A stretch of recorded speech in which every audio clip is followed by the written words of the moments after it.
ज़ियाउल लांगो साहब, आप चूँकि वज़ीर दाखिला भी रहे हैं, क्यों अभी तक हम इन दहशतगर्दों पर मुकम्मल कंट्रोल हासिल नहीं कर सके? आज हमने ऐसे दिन सानहा देखा है जिस दिन तो अमन मोहब्बत का पैगाम पूरे आलम के लिए है, पूरी कायनात के लिए है।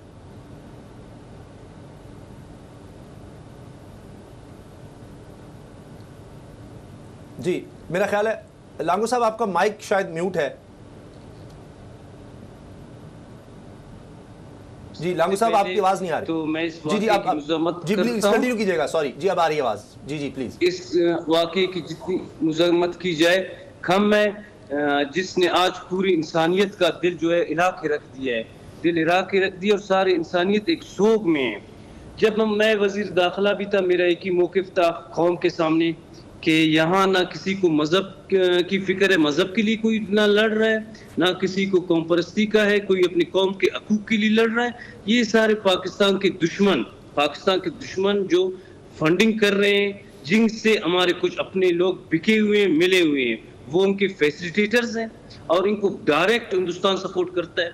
चाहे बलूचिस्तान में कौम परस्ती के नाम पर हो, दाइश हो, TTP हो, इनकी फंडिंग सारी वहाँ से आती है। तो एक तो हमें सारी कौम को दहशतगर्दों के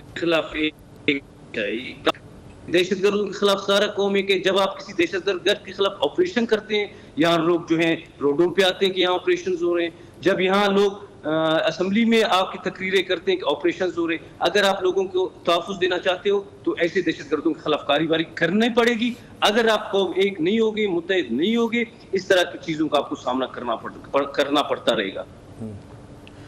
ज़िया साहब ये बताइए, बल्कि जमाल साहब का भी टेक इस पर ले लेते हैं। जमाल साहब, आप क्या समझते हैं, खैबर पख्तूनख्वा भी दहशत गर्दी की कार्रवाइयों से महफूज नहीं है, यही सूरत हाल बलूचिस्तान के अंदर है, इलेक्शन करीब आ रहे हैं, तो ये कौन है इसके पीछे? क्योंकि रिसेंटली हमने सिक्योरिटी फोर्सेस के ऑपरेशंस भी देखे हैं जिसमें दहशत गर्दों के ख़िलाफ़ कार्रवाइयाँ हुई हैं।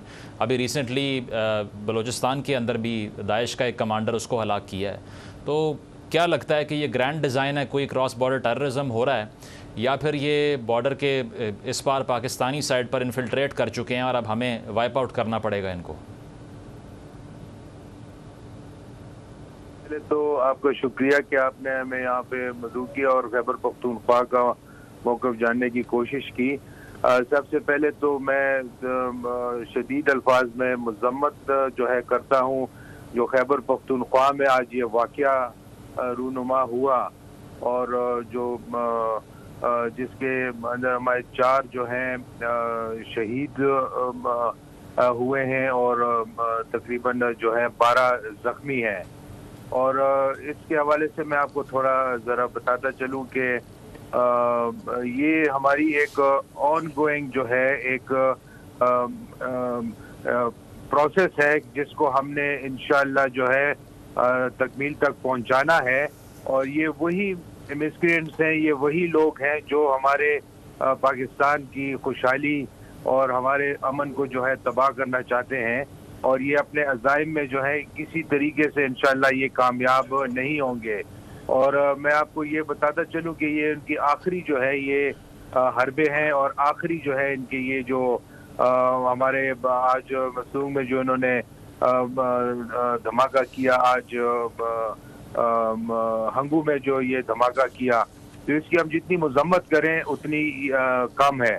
और उस दिन भी हमारी इसके ऊपर जो है एपिक्स कमेटी की जो है मीटिंग हुई थी और मुख्तलिफ हमारी जो है हमने लाएमल जो है इसके तय किए हैं कि हम इसको जो है इंशाअल्लाह अब आड़े हाथों लेंगे और इसको हम मंतकी अंजाम तक जो है इंशाअल्लाह हम इसको पहुंचाएंगे। अगर आपको ये वीडियो पसंद आई तो सब्सक्राइब करें और बेल पर क्लिक करें। सब्सक्राइब करें और बेल दबाएं ताकि कोई खबर रह न जाए।